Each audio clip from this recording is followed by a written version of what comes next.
Movie के पहले scene में हमें एक बैटल फील्ड दिखाया जाता है, जहां हम देखते हैं कि सैकड़ों सैनिक अपनी अपनी बंदूकें लेकर दौड़ रहे हैं। दरअसल ये प्रथम विश्व युद्ध की अंतिम लड़ाई हो रही होती है, जिसमें ज़मीन पर लगे माइंस फटने से दर्जनों सैनिकों की मौत हो जाती है। और वहीं हम थॉमस नाम के एक सैनिक को देखते हैं, जो अब मरने ही वाला होता है। तभी उसे हेलुसिनेशन आता है। वो देखता है कि एक 10 साल की लड़की उसे थॉमस थॉमस कहकर पुकार रही है, और यहीं पे सीन कट हो जाता है।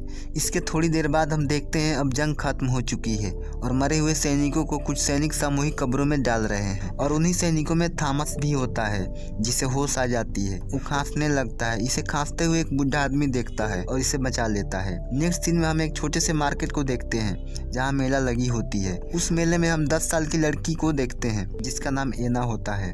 एना घूमते घूमते एक फोटोग्राफर की दुकान पे पहुंचती है, जहां फोटोग्राफर बता रहा था कि वो कैसे मरकर जिंदा हो गया। दरअसल ये वही आदमी होता है जिसने थॉमस को बचाया था, और ये इस बात को बढ़ा चढ़ाकर इसलिए बता रहा है कि ताकि और लोग इकट्ठा हो और इससे ज़्यादा पैसे मिले। एना फोटो स्टूडियो के बाहर लगे एक पोस्टर को देखती है, जिस पे लिखा होता है पोस्टमार्टम। एना जब अंदर देखती है तो उसे पता चलता है कि एक आदमी एक कपल्स का फोटो खींच रहा है, जिसमें उस कपल्स में औरत मर चुकी है। दरअसल ये थॉमस है और वो एक फोटोग्राफर होता है, जो मरे हुए लोगों को फोटो बनाकर उसे उसके परिवार वालों को देता है, बदले में उनसे पैसे लेता है। अचानक से यहाँ थॉमस एना को देख लेता है और उसके पीछे लग जाता है। एना थॉमस से बताती है कि उसके गांव में सैकड़ों लोग मरे हुए हैं और उनको फोटो खींचना है। थॉमस इसके लिए मान जाता है, क्योंकि थॉमस को लगता है कि वो एना को पहचानता है। हम देखते हैं कि थॉमस, एना और उसके गांव के 2 लोग रात को ही घोड़े गाड़ी से इस एना के गांव के लिए निकल पड़ते हैं। रास्ते में इनकी बातों से हमें पता चलता है कि हाल ही में बीते प्रथम विश्व युद्ध में जितने लोग नहीं मरे, उससे ज़्यादा अभी आई हुई स्पेनिश फ्लू से मर चुके हैं। क्योंकि फ्लू से मरने वालों की लाशों को कोई छू भी नहीं रहा है, जिस कारण हर जगह प्रदूषण फैला हुआ है। सुबह ये लोग गाँव पहुँचते हैं। थॉमस देखता है कि गाँव में कोई बाहर नहीं दिखाई दे रहा है, सभी अपने अपने घरों के अंदर बैठे हुए हैं। वहीं से एना अपने आंटी से मिलने के लिए दौड़कर चली जाती है, और थॉमस को मार्क्सा नामक एक औरत के घर रेंट पे कमरा मिल जाता है। जब थॉमस रात को सो रहा होता है तो उसे अजीब सी कोई आवाज़ें सुनाई देती है।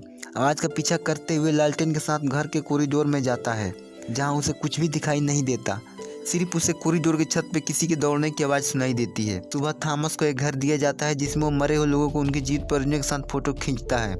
एक एक कर वो बहुत से लाशों को फोटो खींचता है, मगर जब फोटो को निकालने बैठता है तो देखता है कि उन सभी फोटो की बैकग्राउंड में छाया जैसा कुछ मौजूद है, जो फोटो खींचते वक्त नहीं थी। फिर थॉमस उन सभी फोटो को एक एक कर साफ करता है और निकालता है, पर सभी में छाया मौजूद होती है। थॉमस को कुछ समझ नहीं आता। रात को थॉमस अपने मकान मालकिन मार्क्सा से इसके बारे में पूछता है। मार्क्सा बताती है कि इस गांव की आधी से ज़्यादा आबादी प्रथम विश्व युद्ध और स्पेनिश फ्लू से मारी गई, और ये सब उन मरे हुए लोगों की आत्माएं हैं जो भूत बनकर भटक रही है। थॉमस को सजेस्ट देती है कि इस गाँव को इसकी हालत में छोड़कर तुम्हें वापस चला जाना चाहिए, पर थॉमस वहाँ से उठकर अपने कमरे में चला जाता है। रात को जब थॉमस सो रहा होता है तो हम देखते हैं कि उन आत्माओं ने थॉमस को उसके बेड से थोड़ी ऊपर हवा में उड़ा दिया है, मगर तुरंत ही वो फिर से अपने बिस्तर पे आ जाता है। इस बार थॉमस काफ़ी डर चुका होता है। वो उसी वक्त इस गांव से बाहर जाने की तैयारी करता है। वो एक घोड़ा पे बैठता है और एना के घर के बाहर अपने घोड़े को चिखवाता है, ताकि एना बाहर आ जाए। एना बस आ ही रही होती है कि थॉमस उसे बिना देखे ही चल पड़ता है। एना थॉमस को आवाज़ लगाती है और दूर तक रोते हुए उसका पीछा करती है, पर थॉमस चला जाता है। एना फिर वापस आ जाती है। रास्ते में थॉमस एक जगह रुक कर आग जलाता है और उन सभी तस्वीरों को देखने लगता है जिसे उसने बनाया था। तभी उसे नींद आ जाती है और देखता है कि एना उल्टा हवा में लटक रही है। तभी थॉमस की नींद खुल जाती है और वो तुरंत फिर गांव की तरफ निकल पड़ता है। वो मार्क्सा के घर आता है, जहां वो रेंट पे पहले रहता था। हम देखते हैं कि एना और मार्क्सा दोनों बैठी हुई है। थॉमस को देख एना बहुत ही खुश होती है। एना के पूछने पर वो बताता है कि वो उसके लिए वापस आया है, और जब तक वो इन आत्माओं को इस गाँव से नहीं भगा देता तब तक वो ये गाँव छोड़कर नहीं जाएगा। सुबह एना और थॉमस एक एक कर उन सबके घर जाते हैं, जिनके घरों से इस फ्लू के दौरान कोई ना कोई मरा हुआ था। इस पूछताछ के दौरान कई बार ये भूतों से मरते मरते भी बचते हैं। अंत में इन्हें पता लगता है कि उन सभी लाशों को बाड़ी नामक एक पुराने घर में रखा गया है। एना और थॉमस वहां जाते हैं। ये वही लाशें होती है जिसको थॉमस पहले फोटो बना चुका है। इन सभी लाशों के चारों तरफ थॉमस व्हाइट पाउडर बिछा देता है, ताकि जब इस पे कोई चले तो उसके पैरों का निशान आ जाए। रात में अचानक से कुछ आवाज़ सुनाई देती है और ये लाशें हवा में उड़ने लगती है, फिर गिर जाती है, पर इससे भी थॉमस को कुछ हासिल नहीं होता, और वो इनके आवाज़ को समझने के लिए एक रिकॉर्डर मशीन बनाता है और उस मशीन को भी उन सभी लाशों के पास लगा देता है। उस मशीन की मदद से हमें पता लगता है कि वो बॉडी कह रही होती है कि मुझे कब्र में ले जाओ। इसके बाद थॉमस और एना एक बच्चे की कब्र का तलाश करने के लिए निकल जाते हैं। थॉमस एक पुराने घर के अंदर जाता है जहाँ वो देखता है कि एक फैमिली मर कर सड़ चुकी है। वहीं दूसरी तरफ हम देखते हैं कि गांव के कुछ लोग एक एक कर हवा में उड़ने लगते हैं और अचानक से नीचे गिरने पर उनकी मौत हो जाती है।